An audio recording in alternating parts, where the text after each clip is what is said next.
Good morning, everyone. Hey, you guys can be louder than that. Good morning, everyone. Welcome to what we're calling the 9th program of its kind, the Men and Women of Color Inquiry and Student Research Poster Session. Let's give yourselves a round of applause. I'm sure there'll be more students and other participants that come in. We do have CSUN today here. We have the Sundial here. We have a wonderful program. So I hope everybody picked up a program. Wonderful performances. My name is Dr. Hackett, Cedric Hackett. I prefer to be called Dr. Ced. And I want to welcome you to our men and women. This is the second time we've combined our efforts. Dr. Gamage is on this side. Want to say a few words, Dr. Gamage?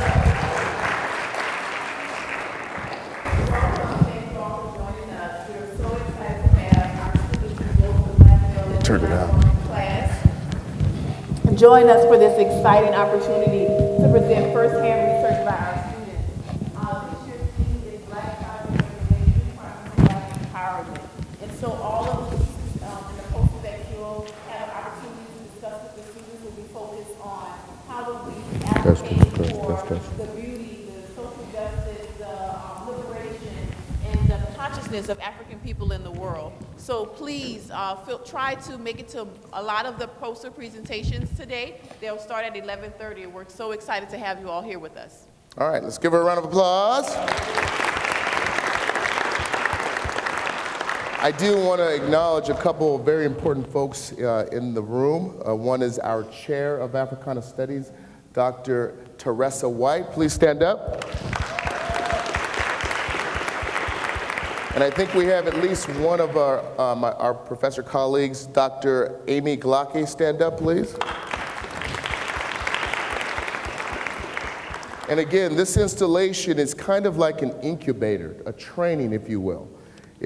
Most of our classes want to go and obtain an advanced degree.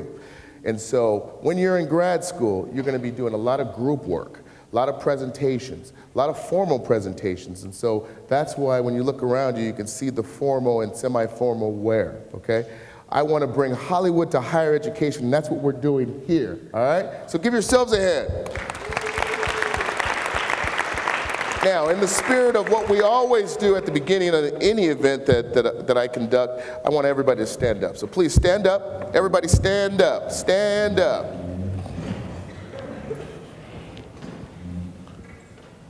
I want you to introduce yourself to at least 3 people you don't know. Let's do it quickly in 15 seconds. Ready, go. You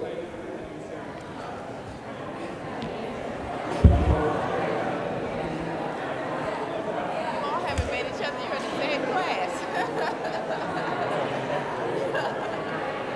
10, 9, 8, 7, 6, 5, 4, 3, 2. Keep standing, stay standing, stay standing. I want you to look at one of those folks you met and say, I am somebody. And so are you. I'm the master of my fate. I'm the captain of my soul. I'm the captain of my soul. I am who I am. I am who I am. And that's enough. And that's enough. Oh, and that's enough. And that's enough. And that's enough. That's enough. I love how she did that. All right, go ahead and be seated. Please be seated.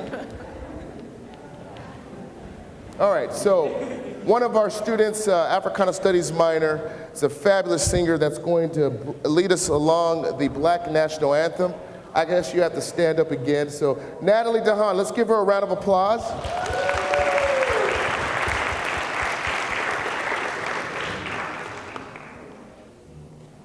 The Black National Anthem is something special to peoples of African descent and other folks who embrace a social justice and liberation outlook and approach. So she's going to take us through the national anthem. It's the first stanza. If you went to the opening of our Black House, which was a fabulous opening, thank you, Dr. White, you would have noticed that the singer sang the whole thing through. We're just doing the first stanza. It's in the program and it's also on the screen. So please stand up. when we sing the Black National Anthem, don't worry, you don't have to have rhythm. If you feel like you want to sing along, you can, but Natalie is going to take us through it. Go ahead, Natalie.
Okay, so we have a couple spoken black monologue performances, okay? And I'm excited.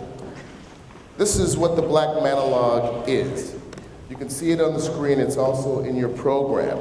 It's an exercise that uses the concept of soliloquy, a talking to oneself, and or monologue to address a theme in a black man's character. Shaquille, are you here? Shaquille, are you here? Okay. All right, so we're gonna mix it around a little bit. But Rashad Beal is here, and he's gonna be doing 2 performances. He's a former student, and why don't you come on up, Rashad, while I'm talking about you. I can tell you right now, about a year and a half ago maybe, Rashad was in my classroom, and there was yet again another murder of a person of color who was unarmed. And he came into the classroom, and you know, as any professors would do, we go and have our lesson plans, and we're getting set up. And he came in, and he had tape on his mouth, and he had something written there. That's all I can think about. So I switched up the program for the day, and we talked about that piece. And it was so powerful. And I didn't realize he was a spoken wordist, so I invited him. This is the second time I invited him. You know, he's already graduated. And Rashad is going to do one of his black monologue that really, well, I'll just let him come up. Rashad, come on up. Let's give him a round of applause.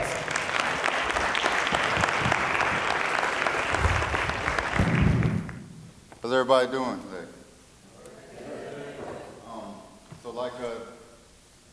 I was introduced by Dr. Hackett. I graduated in May from CSUN with a degree in psychology, minor in Africana Studies.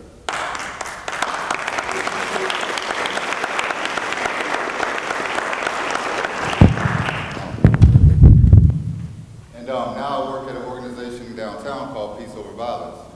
And this organization that I work for, we deal with survivors and advocates of sexual assault, sexual harassment, and rape.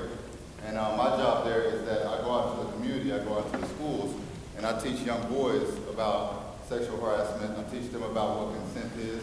I teach them about real definitions of sexual harassment so that they start to understand these things and start to shift these cultural norms that we're living in and start to become better people and treat women with respect, stop some of this violence against women that we're experiencing.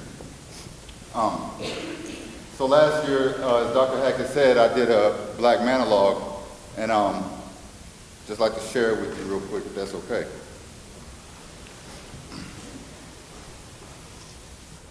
So I was born in what they call the concrete jungle, born into a life of crime, never subtle.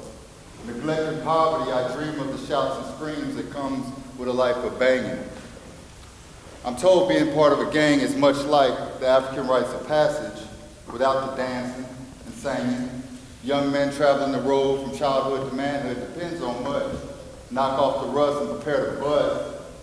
Maturity, decisiveness, responsibility to your family, protection, alliances, spirituality, and reliances on the religion of your ancestors, destruction of your enemies. My enemies were other black men, mainly them brims and later on 60s. Nixon determined as risky maturity levels encapsulated by how well I could shoot, how aware I was of my surroundings, organizing my troops, and how well I could keep my mouth shut in the face of adversity, crooked cops. All the left out pops and moms ignorant on how to raise a man.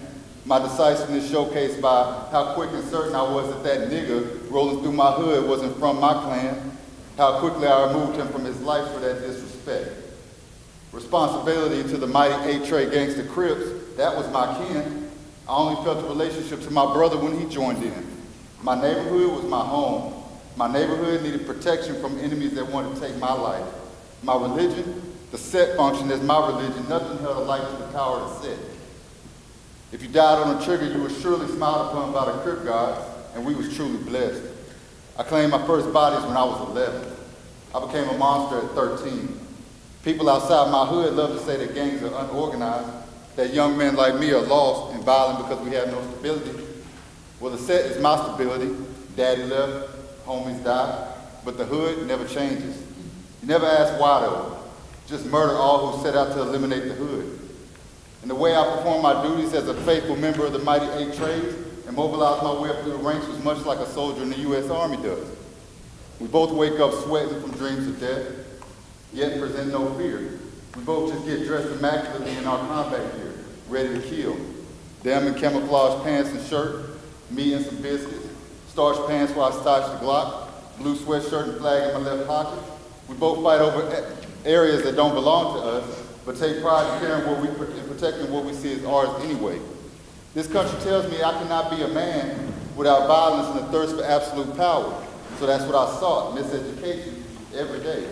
Copycat imperialism, and we ain't even know it. Life changed for me after spending so many years in youth authority prison. I had been to prison and been shot at numerous times before I was even 19, but I couldn't stop banging because the dedication to the set was all I knew. Until I met some brothers in the pen who introduced me to the Consolidated Crip organization and informed me that everyone that I killed was black. Everyone I stomped on, pistol whipped and hurt was black. Not 60s, not brims, black, like me. They gave me an identity beyond cripping. They taught me about my blackness and who I was. They taught me my real enemy wasn't blood or cuz. That, you know, they say black people are thugs and they are crabs in a barrel, but nobody talks about how crabs don't belong in a barrel in the first place, as it's not their natural habitat. Why was I in the hood to begin with? Why does the government allow us to kill each other with reckless abandon and then lock us up after? My streets stained with the blood of my people, and I can't blame nobody but myself, played like a puppet. The discipline that we had as Crips and Bloods was monumental. How could we organize that into an ideology that my OGs, Tookie and Raymond, wanted when they started? My masculinity my entire life had been dependent on how many other niggas I could kill. My status as an honorable man depended on if I could take care of any disrespect or threat to my set. How is this different than what the U.S. government does, who wipes away any enemy they see fit? Could I even be a man without being a monster that they call me? All these questions I found answers to while incarcerated. I changed my name, I became a better man, and I stood up to black-on-black violence as I founded an agenda to contain the revolutionary aspect of black men in general. They used to call me Monster Cody Scott. Now I'm Sanyika Shakur, and this is my black monologue. Everybody stand up, and our black monologues, we stand up and give them a standing ovation. Give them a standing ovation, y'all. Wow.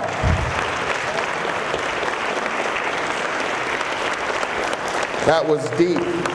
It's always deep. Thank you, sir. I appreciate that, Rashad. Now, we're right on schedule. We're going to flip it a little bit, but I do want to make a few more acknowledgments. One, you see on the screen, my research assistant is a musician, and he had an opportunity to come with me to a conference in Hawaii last week, and he serenaded all of my colleagues. He made me look good. Jared, where you at? Stand up, Jared. He's been listening to music as far as his dad's told me since he was 3, and he's going to be doing a medley with his father. You see him on the screen on the right. I'm like, dang, that could be my brother, you know what I mean? And on the left, Joel Gaines. Joel Gaines and Errol Martin, please stand up.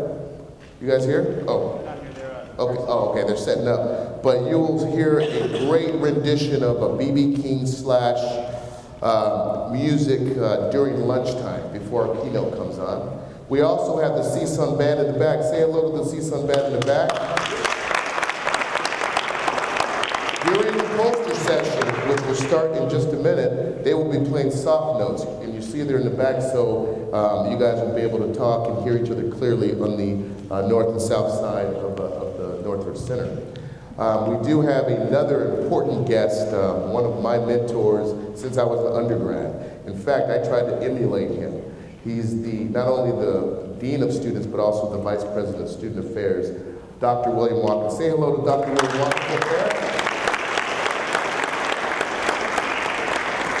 I do want to also acknowledge my research assistant who is helping me with some great research in terms of health disparities. We're working on a project of how nonprofit organizations serve women of color in the San Fernando Valley, and her name is Allison Dormant. In the back, say hello.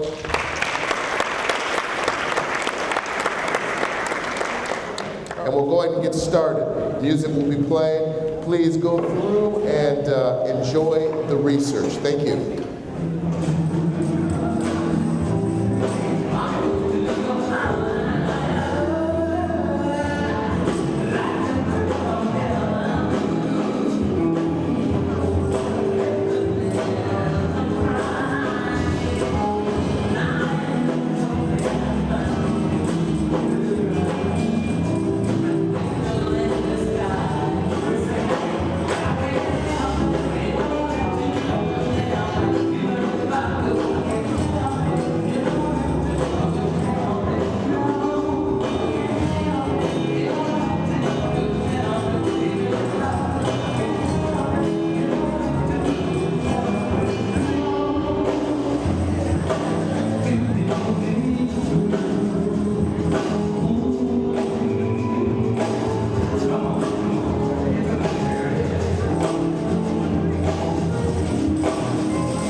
Let's give our band another round of applause.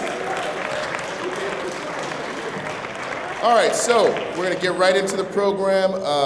I'm happy to present to you our featured speaker. If you look on page 7, you'll see the bio a short bio that I'll read. Chiron's a great friend of mine. He's a brother. That's my brother.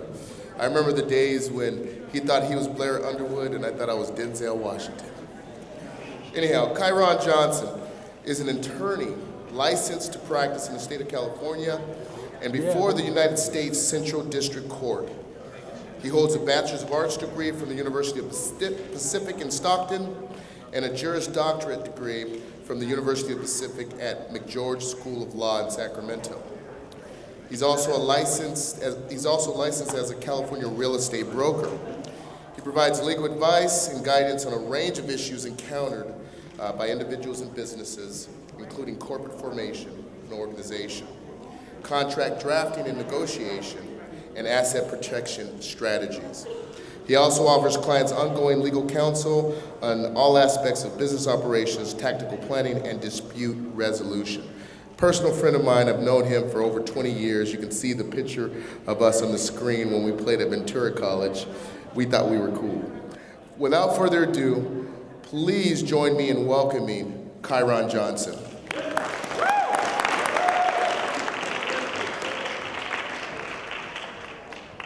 Hello, everybody. I am Chiron Johnson. Thank you so much for having me. It's an honor to be here. You know, before I start about who I am, I want to take this opportunity to say, wow, this is a great forum, a great event. I wish I would have taken advantage of something like this when I was in college. Taking advantage to be active in a community. This is powerful. I was an apathetic, arrogant, ignorant student in college, so I didn't take advantage of these opportunities. These professors, they are there for you. They're there to give you that knowledge that they have. They're there to share their experiences. Take advantage of that. I wish I would have taken advantage of that because my road wouldn't have been so bumpy. You know, I've had success, but it would have probably been a little bit more manageable had I taken advantage of these opportunities to consult with my professors, with mentors, just to understand the path. Because I had no frame of reference growing up about college. So let's get into who is Chiron Johnson. Well, as my esteemed colleague and friend said, I am an attorney, I am an entrepreneur, I am a business strategist, I'm a real estate broker. Most importantly, I'm the father of 2 beautiful boys. That's my most important job. That's my most important job. What is it? What type of law? What does an attorney do? A lot of different things. You know, growing up, I didn't really have access to attorneys. I saw attorneys on television. I saw attorneys on the news. I saw attorneys in Congress. That was my range of reference, my frame of reference, attorneys. And all I saw was, that's a pretty good gig. It was all superficial.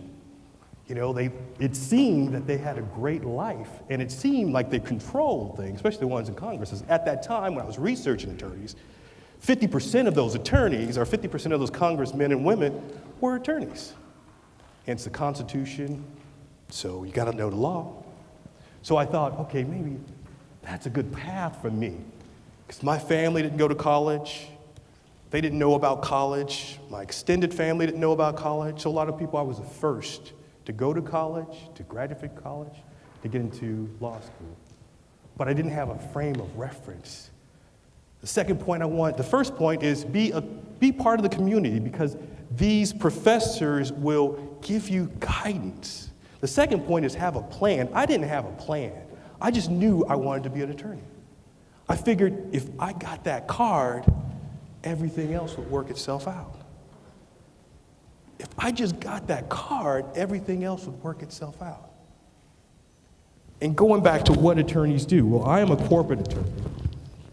You know, attorneys are, you know, we have criminal attorneys that represent criminals. We have prosecutors that prosecute criminals, or people that are accused of crimes, rather.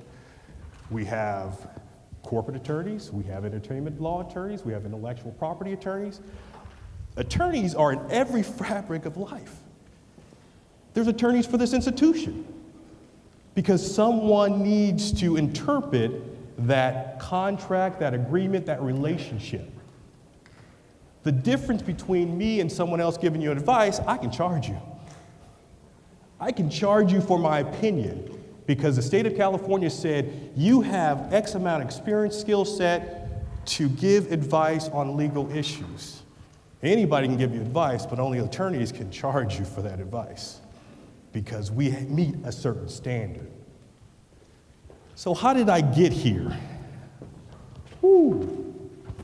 It wasn't easy. It was not easy. I don't know if it should be easy. You know, if it was easy, everybody could do it, right? There's 189,000 attorneys in the state of California. 189,000 attorneys in the state of California. 37 of us are black.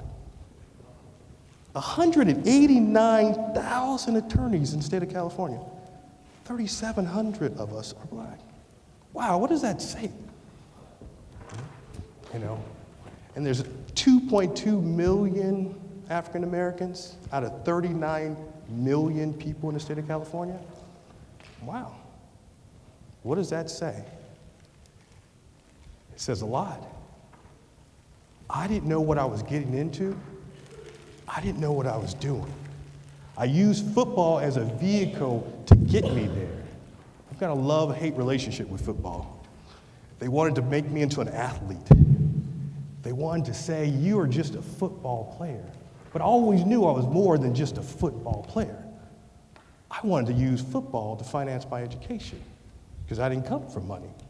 So I wanted, and I didn't know about loans. I didn't know about financial aid. And so I used football to finance my education. I was more a student than athlete.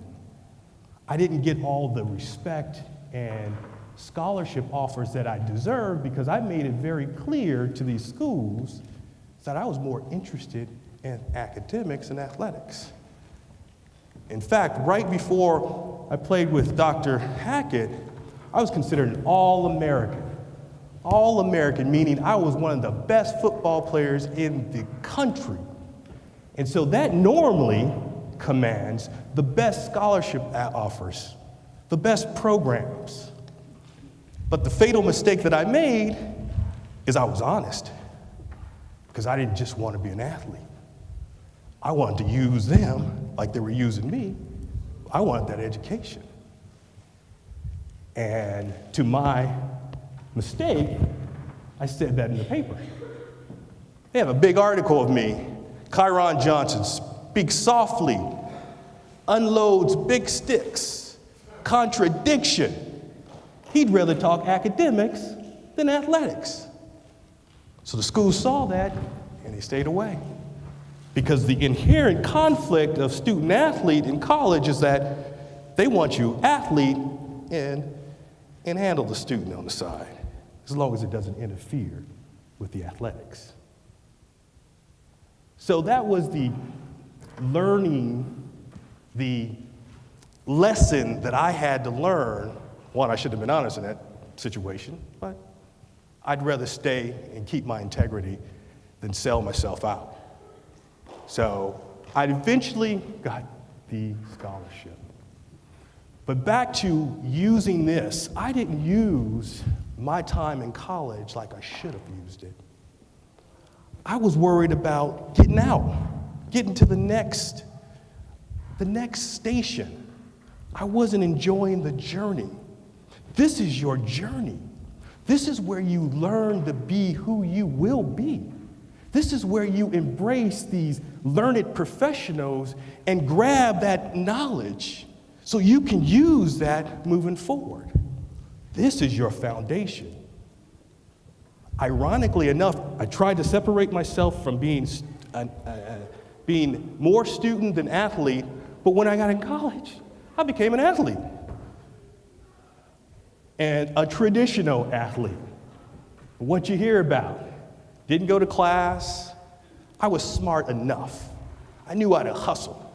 I knew how to read and remember, but I didn't excel. And they say fear is temporary, regret's a lifetime. For some reason, I was fearful. I was arrogant. I was ignorant,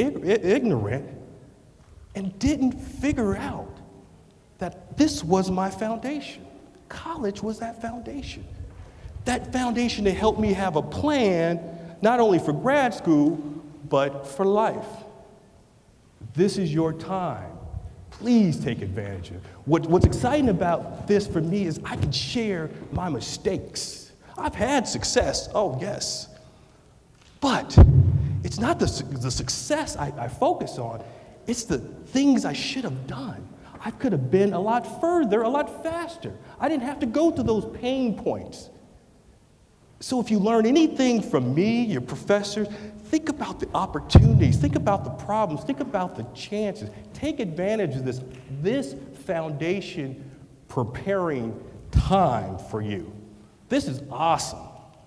Continue to be a community member. Continue to build one another up. Law school, oh my goodness. So I wasn't the best student. I was an athlete in college. I didn't take advantage of the opportunities in college because I just wanted to get out. Because I thought I'd get the card, everything will work itself out. It took me 4 years to go to law school. For why? Why? I was scared. Because what got you here won't get you there. The success I had in high school, you couldn't use those skill sets in college and expect to be successful. You have to up your game. The success I had in college was, albeit limited, I knew I couldn't take that lack of discipline in college and take it to law school, because law school is serious. They don't just let you in, and they're quick to kick you out. So my lack of discipline, that fear, that apathy, that arrogance, that ignorance kept me out of law school for 4 years. I knew I was going to be a lawyer, but I didn't know how. I knew I wanted to go to law school, but I didn't know how. So it took a situation where I was working a job, just a job. It was a respectable profession at the time, but I knew I couldn't just waste the opportunity, the blessing that I received by having a college education, being the first graduate in my family, and stop on that dream, stop on that blessing, and just settle. I felt I was settling. So I finally took the leap and went to law school. And again, didn't have any reference of what law school meant. For those that know or don't know, law school, that's where you get trained to be a lawyer. You have to go through a certain educational framework or training to be eligible to take the state bar. The method that they use is what they call Socratic method. I didn't know this going in. Your professors, your colleagues can tell you about Socrates, and Socrates didn't really write things down. He taught by asking questions, trying to encourage the students to come up with the analysis of thoughts or the contradictions on their own. So he didn't write things down. And so they give you no answers in law schools, and there's no answers in law. But understand, I didn't know this. I went to a predominantly Anglo private school up in Sacramento. I knew the school because I went to the undergrad, so I knew what I was getting into. In the undergrad, I didn't have any problems because I was part of the football team. But I knew, I'm going to law school. How am I going to do this? It took me 4 years from undergrad to grad. How am I going to do this? I don't know. Are they going to kick me out? Are they going to find out that I don't know what I'm talking about? Because I'm the only one with the darker skin? How am I going to get through this? That fear. Had I had a mentor, maybe that mentor would give me some advice and say, hey, no, wait, do this, do that, do that. Had I been part of some groups, maybe I would have been a little bit empowered. That first day of law school, my knees knocking, I'm sitting in this room. There's 115 people. I'm thinking, oh, Lord, I'm the only brother up in here. What am I going to do? They're going to find me out. Now I'm an athlete pretending to be a student. What am I going to do? They're going to kick me out.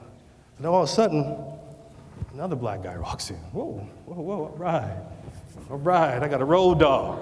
All right, I can do this, Another brother walks in. Oh, man, there's 3 of us now. Then another brother walks in. We got 4 black guys in a class of 115 law students, unheard of. To me, that's the grace of God, because I needed that. I needed that anchor. I needed that group. I needed those guys that helped me through. We ultimately sat together to try to help each other through that because we all were the first in our families to get to that level. So we relied on each other. And back to me of being afraid of them finding out that I was an athlete pretending to be a student. So back to that Socratic method, when they call on you, you are supposed to speak like a lawyer. You're supposed to analyze a case like a lawyer. You know, my fear took over. Again, I was an apathetic, arrogant, ignorant student. I tried to hide. I tried to hide amongst my brothers. They all think we look alike, so I was like, hey, let me hide a little bit. Maybe I won't get called upon. Mr. Johnson, please tell the class the court's holding and the analysis of why. Mr. Johnson? I forgot I was the only Johnson in the class. It wasn't until I looked at the eyes and said, oh, everybody's looking at me. So I puffed my chest up and I said, all right, let me do this. I think I read that one. Let me speak in class. Let me show these people I know what I'm talking about. So I answered, I don't remember the case. I don't remember the holding, but I remember the experience. I said, yes, professor, the case was this. The holding was this. They argued X, Y, and Z. So I'm feeling good. Man, I made it. I made my brothers proud. I made myself proud. Everybody, I see nods of approval. It's like, oh, I must have nailed that one. He turns around. Mr. Johnson, you could not be more wrong. That crushed me. That crushed me. I thought they were going to take my card, kick me out. But what I learned is I had to be prepared. Because I used those lessons in undergrad, the lessons where I didn't really take advantage of the foundation. I didn't really discipline myself in my studies. I didn't really have a plan. I tried to carry that over to law school. Law school was serious. People had a plan. People knew what classes to take, what internships to get, what mentors to have, what books to study from. They had a plan. I was just there. Because I came from mediocre or moderate upbringings, I thought just being there is success for me. But when you put yourself in a higher level, you better step up and be on that higher level. You better be prepared so you can eliminate that fear. Those mentors will help you eliminate that fear or lessen it. That preparation will help you eliminate that fear or lessen it. You have to prepare. You have to plan. I made it through. I come from relatively humble upbringings. You know, I don't have an educational pedigree. You know, when people in high school, when some of my classmates were nice and snug in the morning, in their bed sleeping, I was up with my father cleaning office buildings, dumping the trash, cleaning toilets. That's what I was doing. And I learned from that experience that I shouldn't waste the educational opportunities that I have. I was blessed with a certain skill set in football to get a college education. I was blessed with a certain mental capability to make it through college and ultimately get in law school. Why am I wasting those opportunities? Because there's family members that didn't have those opportunities. There's family members that got caught up in the system. But I'm going to be arrogant, apathetic, ignorant, and waste those blessings? Man, that's wrong. That's wrong. So I had to have a quick look at myself and say, you can't waste this opportunity. You're in law school. you got to get through this. Not only get through this, you have to excel. Because again, 189,000 attorneys in the state of California, 3,700 of us are black. There's powerful numbers, 3,700 out of 189,000. There's power in that number. So be prepared, be bold, don't let fear overtake you. Just believe that you can do it and be part of the community. Get some empowerment, some strength. Utilize these professors. They've got that knowledge. At least you can start your foundation and start drafting your plan. It's not going to go all perfect. It's not a big paved road to success. But at least you can try to overcome those obstacles. So if you take anything, be prepared, be bold. I want to end with the lesson I learned from Dr. Hackett. He doesn't know this, so he might cringe a little bit, but he taught me a lesson that I think it's relevant to this group right now. Dr. Hackett, True, and I, we were high school football rivals. And like any rival, you know of the guy. It's nothing personal, but you have this disdain because they have different colors. You don't really, I didn't really know the guy, but we played against each other. So in high school, I was a relatively accomplished high schooler. I was a good football player, great student, had a car. So I thought I was a man. Before our senior year, our school hosted a track meet.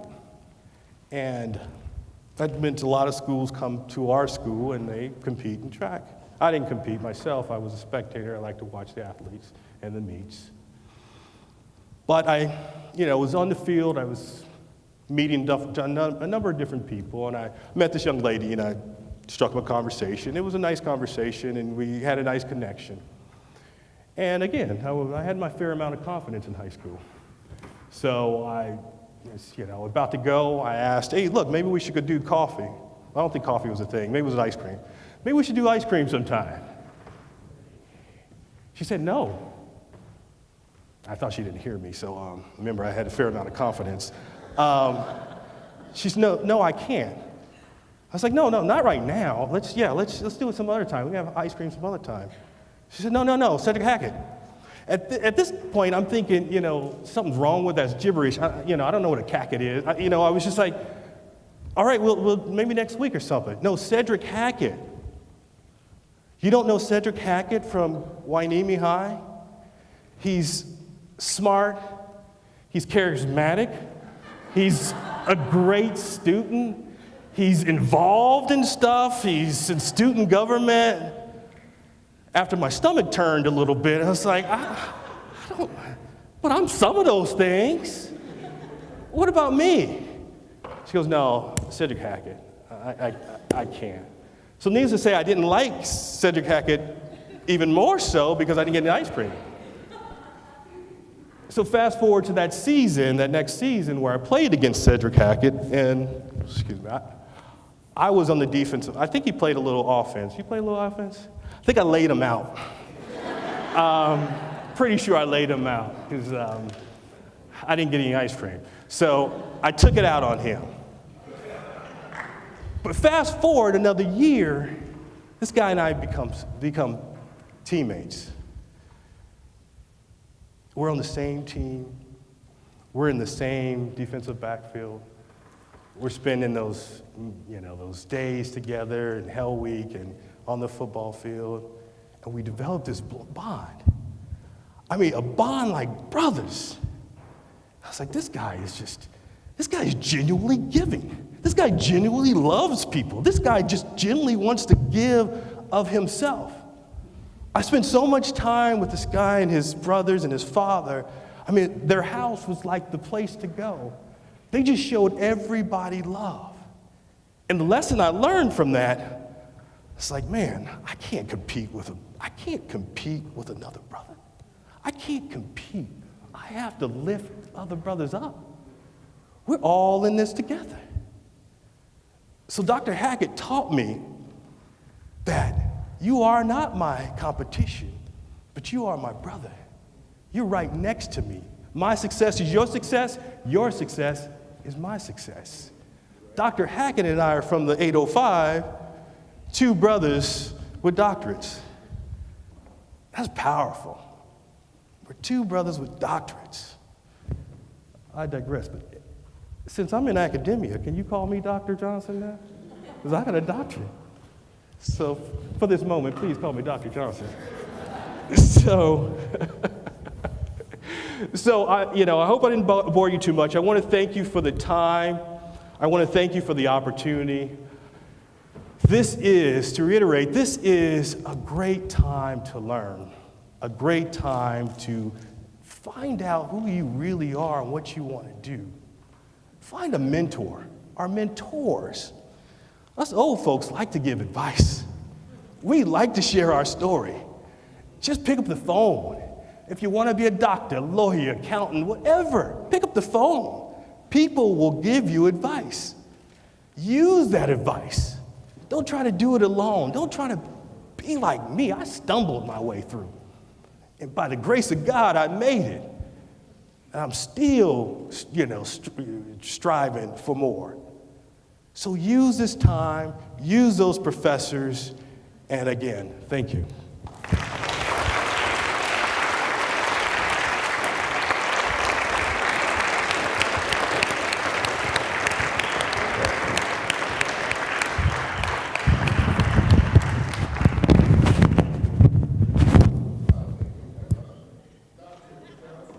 Appreciate you. You know, that was inspiring. Yeah, he did lay me out back then, I knew you'd bring that story up. The other thing that he forgot to tell you is that my sisters are hair beauticians, so we got our hair cut, the same, and so we called ourselves twins. Anyhow, let's see here. We will bring Shaquille up. Shaquille is going to do his Black monologue. Shaquille, come on up. Let's go.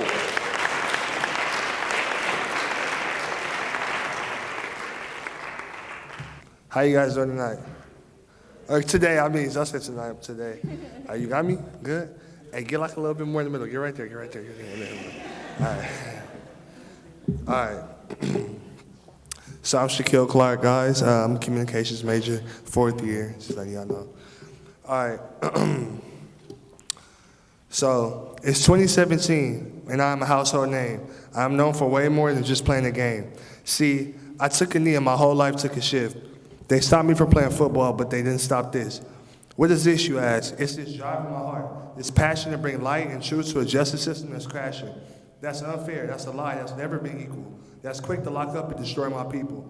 Okay, you're gonna take away my endorsements and not let me back in the game? That's fine, but you're not gonna keep me in these chains. See, I use my fame and name to bring light to a situation that's caused many pain. I sacrificed my career. I even invested in a camp to teach the youth. I'm achieving in every field of human endeavor. Yo to the noobs. Whether I'm fighting for social justice or playing ball, I am Colin Kaepernick, and this is my Black monologue. Free all political prisoners. Free everyone who has been destroyed and held captive by the system. Free anyone who has lost their job fighting for what is right. As a Black man, as a Black student, knowledge is power. We got the power. We are all kings and queens. It is time to fight for what is right and change the world like Dr. King. I am Shaquille Clark, and this is my reality. Let's give him a standing ovation. Let's give him a standing ovation. This is how we do it for the Black monologues. Kind of like the vagina monologue. Black monologues. Yes. Yes. Thank you, guys. I appreciate it.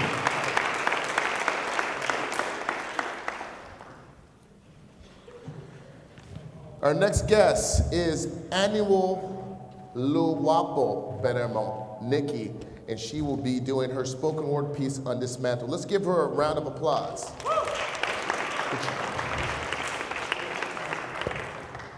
Remember, if you're feeling anything, just snap. Spoken word. Let's get a practice. Ready? Snap. Okay, I think we got it. Hello, everyone. My name is Anu Oluwapo. Again, Anu Oluwapo.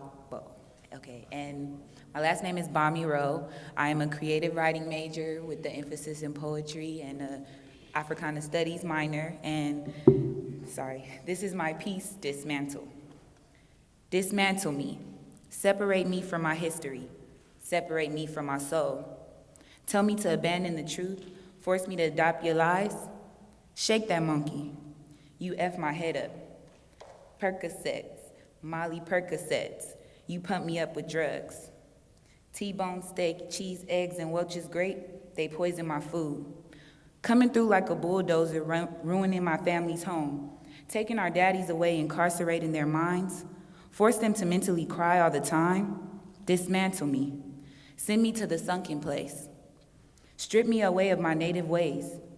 Tears run down my face thinking of all the cases we lost, caskets we dropped, fathers that got caught.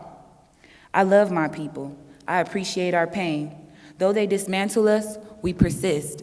We continue to build, to educate, to eradicate, to take over. We are now our own culture. We are now our own teachers, our own preachers. We are now our own messiahs and saviors. So you keep your lies. You can forever try to rip us apart, but like putty, we come back together. Thank you. Yes. Oh, yeah. Wonderful. Oh, my gosh. This is beautiful. Natalie Castaneda is in my criminal justice studies course. So let's give a round of applause for Natalie Castaneda.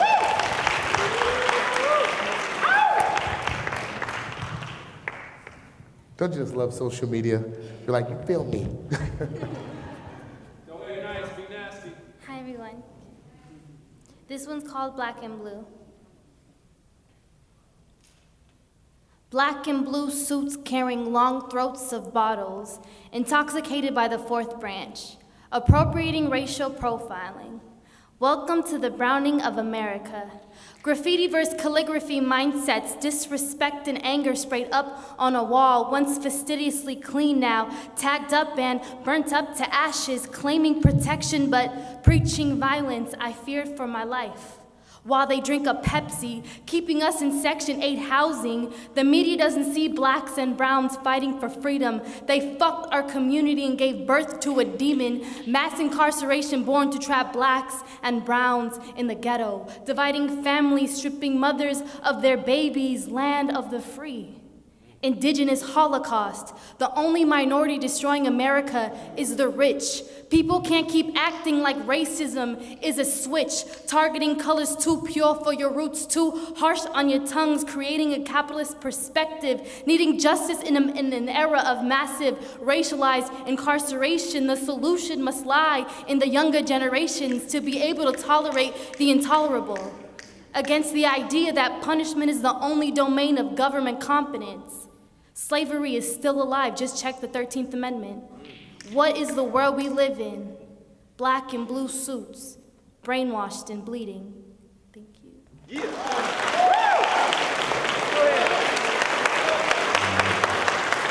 Some standing ovations in the house. I'm so proud of my students. Yes. Now, another student of mine in the criminal justice studies course, we call him Chino, David Contreras. Come on down, David Contreras. Give him a round of applause. Title of this piece, Breathe. What's up, my black brother? Pissed up, my black brother. One love, my black brother. See, I'm just another brown brother stuck in this emotional roller coaster of mental oppressive social institutions stripping our cultures from us. If I may repeat that again. You see, I'm just another brother stuck in this emotional roller coaster of mental oppressive social institutions stripping our cultures from us. Preyed upon by these vultures as we try to make it out of this hellhole vendetta. I can't feel, but I see your pain, and I know it hurts. But what position do we take when we have to go first, knowing that they assassinate but are not seen as the murderers, or convicted killers or criminals or terror-causing individuals? And this has been going on for decades, but it's now being uncovered. So what steps do we have to take before it gets worse? Patience is half of the battle, organization is the rest. Waiting so they can shoot at their own shadow to finally walk in an all lives matter protest. You see, we've been stepped on and put down for so long, too long now, that we can barely smile, let alone cry due to the internalized anger held deep down inside, running blind due to the desensitized motives that they brainwashed upon our minds. You see, I'm really starting to believe that growing old is a bother. They got us killing one another and each other. They got us killing our own brothers, got us breaking the heart of our own mothers while they slowly rape and exploit the fate of our mother, nature. No pipelines, period. As we step back for a second and witness the bigger picture, analyze and notice. They kill our fathers, brothers, sons, uncles, and cousins, then dehumanize us for growing up without any male role models. I mean, what else can I say? I visualize Tupac's way. If we believe, then we can achieve. Like Muhammad Ali, we float like a butterfly and sting like a bee. Flowing through my broken community, pollinating for the life of humanity, while chemicals in the food, water, and air are pushing us to go extinct. GMO products killing us slowly, but still, we speak the truth. Those still waters and ancestral roots run so deep within our veins and identity, creating resilience in us to be the last of a dying breed. So listen closely, because this is a message that we usually don't speak. Forgotten memories of those oldies, as we take time to stop, think, breathe. I can't breathe. There's obviously something they don't want us to speak, something not being listened to and something not being seen. You see, our histories meet, and they still connect. Through the oppression, the struggle, and the grief experience, poverty, criminalization, mass incarceration, messed up education, and broken families. Just different colored skin. All the meanwhile, we fight for our right to maintain the visibility of our culture within this Eurocentric educational system. You see, I'm all for my people. Roots buried from the ground to the bone, organic, intellectual grown, mind full of my people, mind full of thoughts, considerate and thoughtful. So through this, I'll show my love and support for the cause and the struggle. Hated for our shade of skin, as it brings trouble, when our shade of skin is the most beautiful. So we'll stand beside you as we pull back the veil and uncover the eyes, break the ignorance of the sleeping giant, wake them up from the deceitful lies. Then I will raise my fist in the air for the people in time, hoping it's reciprocated through the struggle and pain when they hear our cry. One love from a critical and conscious state of mind. Thank you. Yeah, let's give it up for Chino. Good job. Chino. Chino. Yes. Yes. Good stuff. All right, so we have one more time, Rashad Bill, that will be giving his spoken word piece, My Homeboy Told Me a Rape Joke. Let's give him a round of applause.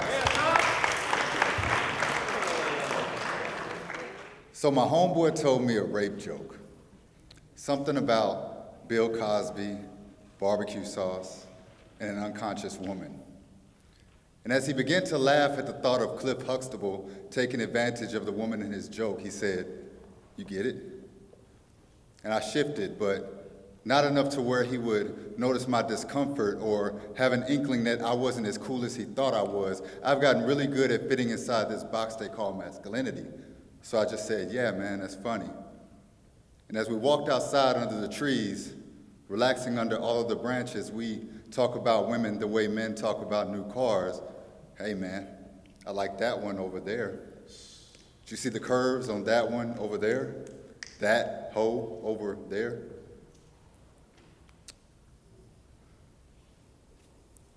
Sorry.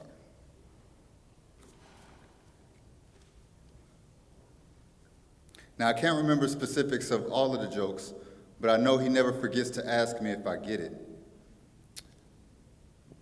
His manhood hanging by a thread to my response, begging me to save him, begging me to validate these jokes, and I do, because that's my homeboy. But with each validation, I feel the burn of those jokes move up my throat, expel itself outside my mouth like the smoke from a cigarette. My laughter thick in the air in solidarity. My homeboy, it feels good to laugh with him, even though I know that what we are doing is unhealthy for us. I can't stop because it feels too good to belong. I mean, these is just jokes, right?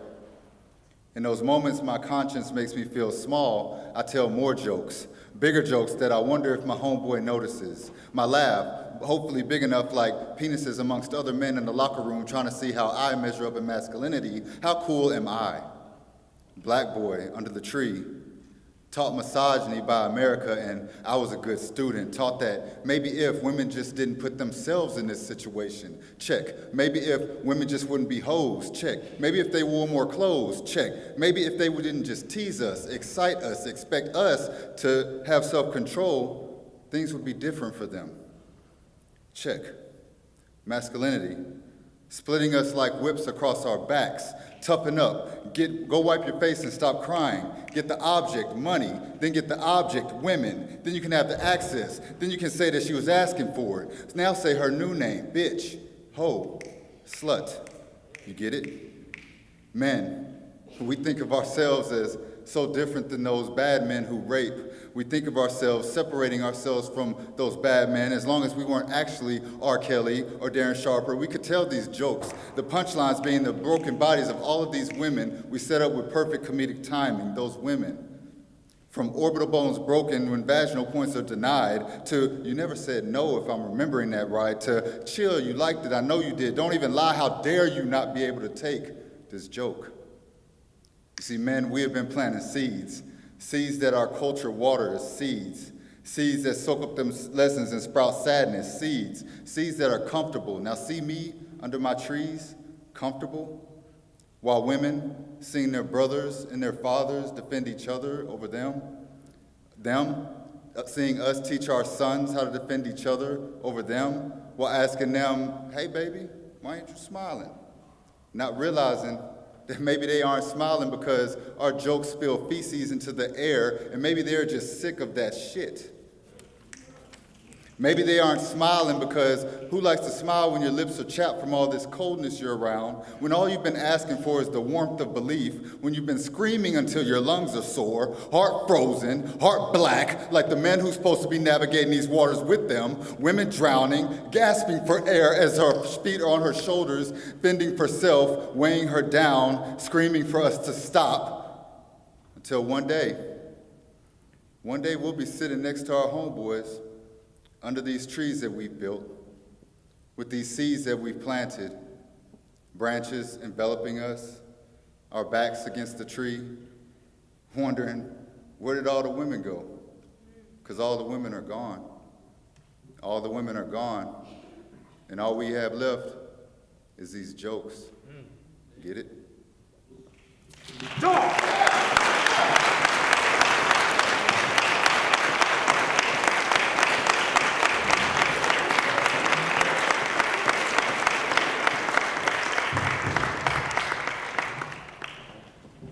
I know you guys have enjoyed yourself today. How many of you have enjoyed yourself just with a snap? If you enjoyed yourself, let's get 10 snaps, ready, go. All right, because if I was I'm a coach too, so let's try this. 5 claps, ready, go. 1 clap, ready. 2 clap, ready. 3 clap, ready. This next person is one of my students, actually proteges at Santa Monica College. His name is Dylan Sakurai. He wanted to be a motivational speaker, and I'm giving him his opportunity today. So you can turn the mic on, and let's give a round of applause for Dylan Sakurai.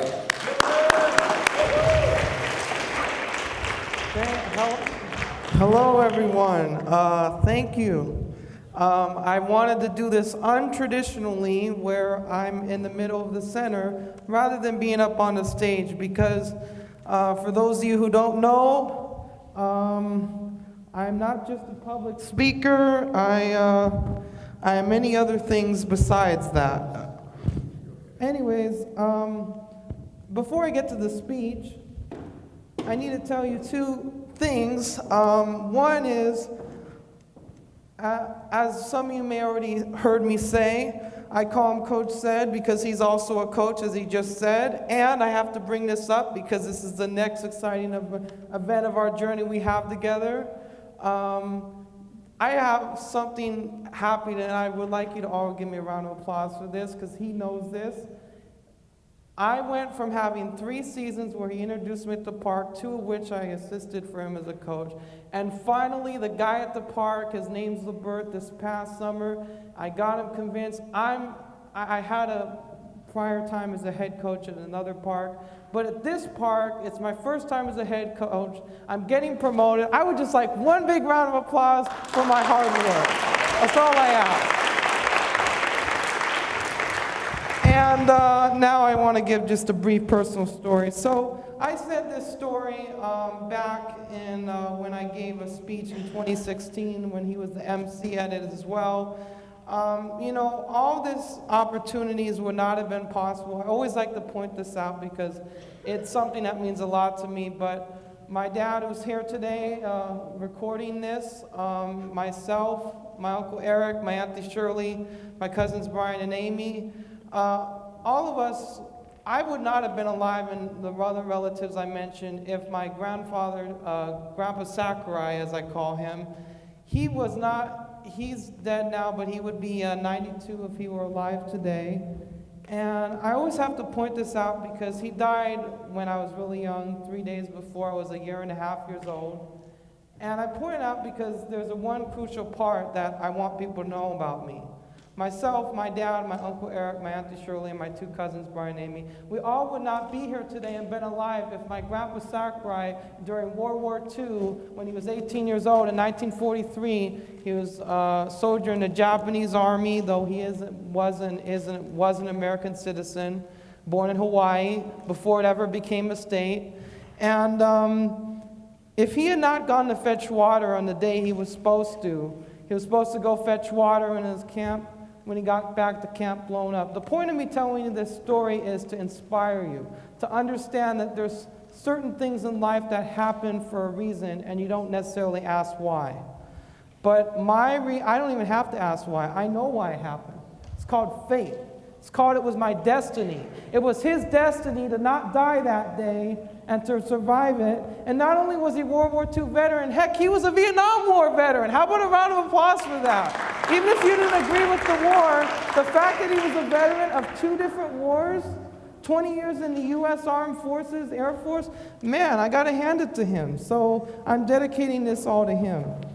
Anyways, now to the speech. So, hi colleagues, as you already heard, my name is Dylan Sakurai. I'm honored to tell you that I'm the only speaker that is not one of Dr. Cedric Hackett's former students here at CSU Northridge. I am a 6-year student at Sandmont College, as you heard him say. So at Sandmont College, I'm seeking a certificate of achievement in athletic coaching, and I'm on pace to receive it at the end of next spring semester. I have done a lot of coaching in youth sports leagues, mainly in basketball and some in flag football. As a matter of fact, this Saturday, tomorrow, I'm going to be coaching my team in its final game of the season playoffs, and I'm coaching in an all-star game as well. My goal is to someday become a basketball coach in high school, move on to college, and then on to the NBA. Please, feel free to ask me for my autograph before you leave because, and I repeat this twice, I will be, guarantee you if I live long enough, I will be, and Dr. Johnson, if you're still here, listen to this right now. Is Dr. Johnson still here? Yes.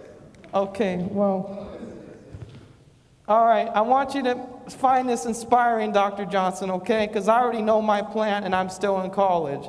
I actually knew this before I started college, just so you all know.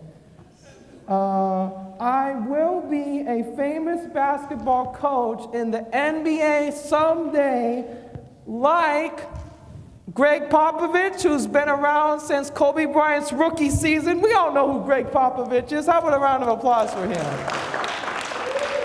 Or Steve Kerr, who made it to the last 3 NBA finals, and you know how he went his first season as an NBA coach. Man, that man is awesome. won an NBA championship in his first season, went up against another rookie head coach, David Black.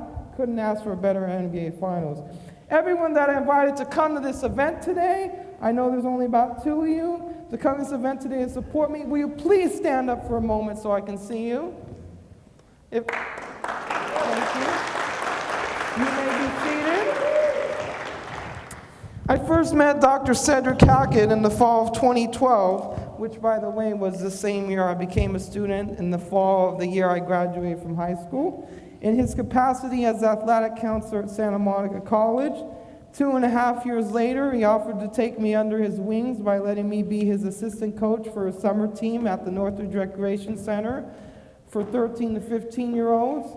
That season, our team finished tied for second out of 10 teams during the regular season, and the next summer I assisted for Coach Ced's wife's mentor, Doc Green, and our team made it to the semifinals in the playoffs. Coincidentally, and this is one of my favorite parts that I always love to rub in his face, in a nice way, of course, and that is coincidentally, that season, my team beat my mentor, him, as I call him, Coach Ced's team, on my 22nd birthday, which was last year in 2016. Then, for the next summer, this past summer, I reunited with Coach Ced and assisted him, and our team made it to the semifinals in the playoffs. And again, we won our game, which was played on my 23rd birthday this year. So therefore, I am 2-0 coaching on my birthdays. No one will ever beat me on my birthdays because it's always in the summer and doesn't happen every year. The way I keep my dreams alive is to acquire my certificate of achievement in athletic coaching from Santa Monica College, where I am scheduled to obtain it next spring semester, spring of 2018. I also continue to keep coaching at various youth leagues, such as for the Northridge Recreation Center for basketball, Pacific Palisades YMCA for basketball and flag football, and various other places.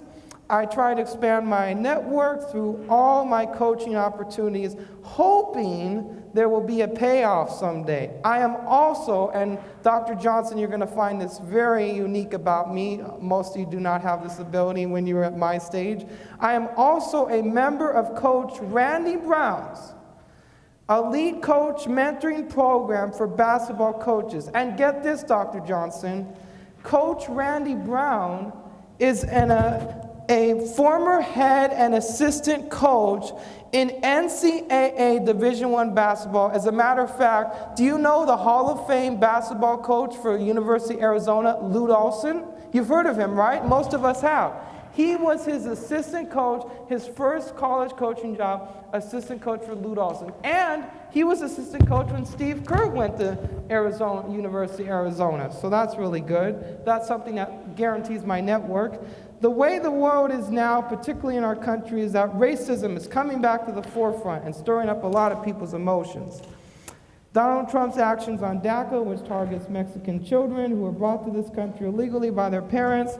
Donald Trump's travel ban, which targets Muslims. The NFL players taking a knee during the national anthem before the start of games in protest of police violence and brutality against black people. The movement of Black Lives Matter, spurred on by excessive police violence and brutality against black people. The violence in Charlottesville, Virginia, back in August of this year, involving protests by the white supremacists and nationalists. The shooting of Michael Brown, a black unarmed man, shot and killed by a white police officer who was later exonerated. The case of Trayvon Martin, a black unarmed teenager in Florida who was shot and killed by a half-white citizen, George Zimmerman, while on the duty of community patrol, then later was acquitted. The Rodney King case in 1991, who was beaten by a white man, causing riots here in Los Angeles. You remember that, don't you, Dr. Johnson? Of course we do. The Ku Klux Klan, white supremacists of the 1960s that lynched and burned the properties of black people in the South. The list of racism goes on and on. As a society, we all need to love each other and respect one another regardless of race. Regressing back to the days of blended racism no longer has a place in our world, particularly in this country. Our society is about diversity, especially, and I mean especially, here in the state of California. I have black friends, like my mentor, Coach said, he's also one of my friends, who, and his brother, Kush is here, who have personally been pulled over by the police for no apparent reason other than the color of their skin, and in some cases were harassed, beaten, and or arrested for no cause. There was this one time my dad, Lester Sakurai, told me a story about one of his brother's best friends who was black and once lived in a ghetto part of downtown Long Beach where gang activities and shootings were prevalent every day. My paternal grandmother and grandfather owned a home in an upper middle class area in Long Beach where my dad's brother also lived. Whenever my uncle's best friend would go visit my uncle, usually the police would pull him over because blacks did not live in the area. The police even had to speak to my grandmother about this man's visits, and she would verify that he is a family friend. This man would always, and I mean always, lend my grandmother a helping hand without ever asking for anything in return, such as mowing the lawn and trimming the bushes. The police would see this man helping out, doing yard work, and soon began to trust this man. Now this man, with a family of 6 kids, owns a home like a couple of blocks of where my grandmother and grandfather used to live. Even perceptions of police of black people can change, but that change requires mutual respect. And now, ladies and gentlemen, as Shaquille mentioned earlier, you mentioned Dr. Martin Luther King Jr. You're going to like this one. I'm sure everyone will. And now, ladies and gentlemen, I have a special treat for you. Here we go. I have a special treat for you. A song about the one and only Dr. Martin Luther King Jr. Yeah, on there. All right. And I would like everyone to sing along with the chorus, and I'll indicate it, you'll hear. If everyone could clap their hands after I sing this, thank you. I'm also a singer, so I gotta be prepared, because I am a singer, ladies and gentlemen. Here we go. Dr. King, Dr. King, Dr. King was a civil rights leader. Dr. King, Dr. King, he had a dream. Oh yeah, he wanted everybody to have the same freedom. He wanted everybody to have the same freedom. He wanted everybody to have the same freedom. He had a dream. And now everyone, please sing along to the chorus. Dr. King, Dr. King, Dr. King was a civil rights leader. Dr. King, Dr. King, he had a dream. Oh yeah, he wanted everybody to join hands together. He wanted everybody to join hands together. He wanted everybody to join hands together. He had a dream. One more time now. Dr. King, Dr. King, Dr. King was a civil rights leader. Dr. King, Dr. King, he had a dream. Oh, let's all love each other and live like brothers. Let's all love each other and live like brothers. Let's all love each other and he loved brothers. He had a dream. Dr. King, Dr. King, Dr. King was a civil rights leader. Dr. King, Dr. King, he had a dream. And for the last time, everyone sing along loud now. Dr. King, Dr. King, come on now. Dr. King was a civil rights leader. Dr. King, Dr. King, he had a dream.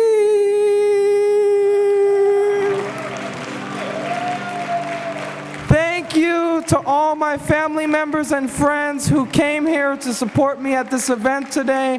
And special thanks to my mentor. I couldn't have done this without your support. Coach said for letting me speak at this event today. Thank you everyone for listening. Great